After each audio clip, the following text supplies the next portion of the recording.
5 minut od vyhledávaného Berouna a pouhých 20 minut od pražského Zličína se nachází tahle vymazlená novostavba, která půjde právě na trh. Dispozice 4+ KK, podlahové vytápění v celém domě, vlastní bazén a také nádherný výhled do přírody z rozlehlé terasy.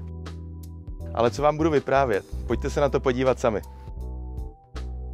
Dominantou domu je světlý obývací pokoj, kde útulnost a teplo domova zajišťují stylová krbová kamna. Luxusní kuchyně je plně vybavená a navazuje na jídelní část s přímým vstupem na terasu. Tento moderní dům byl dokončen v roce 2020 a stojí na pozemku o velikosti 414 m².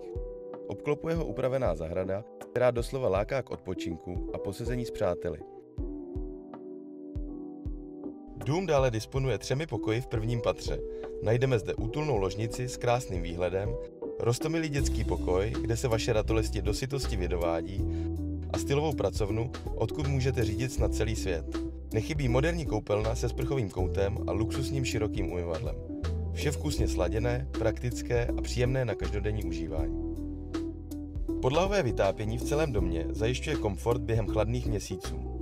Během letních měsíců zase oceníte dálkově ovládané rolety na oknech, které se ovládají přes mobilní aplikaci.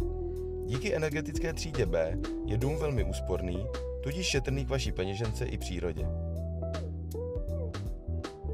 Co se týká dostupnosti, tak do centra oblíbeného Berouna se dostanete za 5 minut a Králův Dvůr s veškerou občanskou vybaveností, stejně tak jako nájezd na dálnici D5, vedoucí na Prahu či Plzeň, je vzdálený jen 2 minuty. Tak co, zamilovali jste se stejně jako já? Pokud ano, tak se mi ozvěte a sejdeme se tu na prohlídce.